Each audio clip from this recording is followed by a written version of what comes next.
ඉහිනගෙනෙන කුමාරියේ කතාවට ආදරය කරන ඔයාලව ගොඩක් ආදරෙන් ඔන්න අදත් පිළිගන්නවා මගේ channel එකට. මම අද ඔයාලත් එක්ක කතා කරන්න හේතුවේ ඉදිරියේදී ටානියාට සිද්ධ වෙන දෙයක් සම්බන්ධව. ඉතින් වීඩියෝ එකට යන්න කලින් මම ඔයාලගෙන් පුංචි ඉල්ලීමක් කරනවා. මගේ channel එක මුලින්ම subscribe කරලා එකතු වෙන්න කියලා. ඒ වගේම like කරන්න, comment කරන්න, තවත් නොදන්න යාළුවෙකුට දැනගන්න share කරන්න කියලා.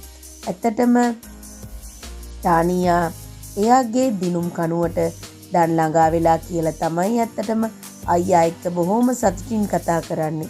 ඒ දෙන්න හිතන්නේ එයාලා ගේම් එක වින් කරා කියලා. ඉතින් මේ කොහොම වුණත් එයාලා නොහිතන විදියට එයාලට අවශ්‍ය විදියටම තමයි මේ කතාව කරකෙන්නේ. ඉතින් කොහොම වුණත් මේ දෙන්නගේ ප්ලෑන් එකට අනුව නම් දැන් චාල්ස් අහුවෙලා කියලා තමයි මෙයාලා හිතාගෙන ඉන්නේ.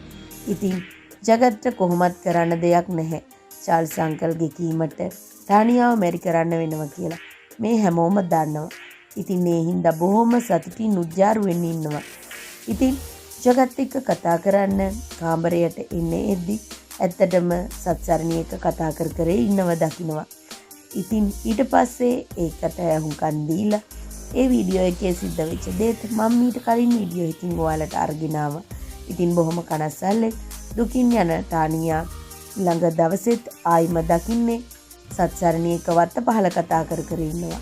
ඒ වගේම ජගත් ඉන්න හැමතැනකම ටානියා දකින්නේ සත්සරණී ඉන්නව කියන එක. ඒ කියන්නේ හැම වෙලාවෙම ජගත්ගේ කරේල්ලෙන්න සත්සරණී උත්සාහ කරනවා කියලා තමයි ඇත්තටම ටානියා හිතන්නේ.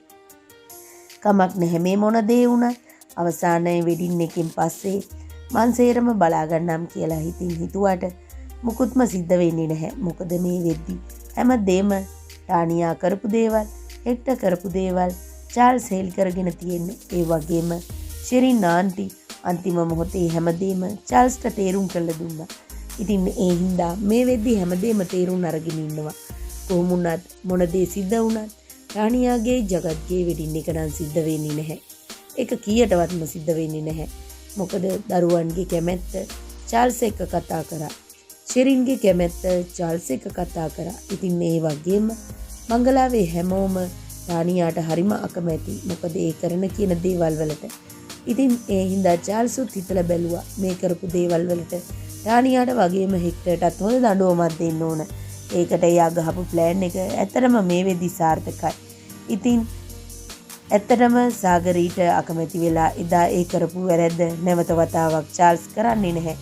අනිවාර්යෙන් අන්තිම මොහොතේදී සත්සරණීට කැමැත්ත දෙනවා. ඉතින් ඒ වගේම ඒ දේ ගැන ජගත් වගේම සත්සරණී බොහොම සතුටින් කතා කරනවා. අපිට බලන්න පුළුවන් වේවි.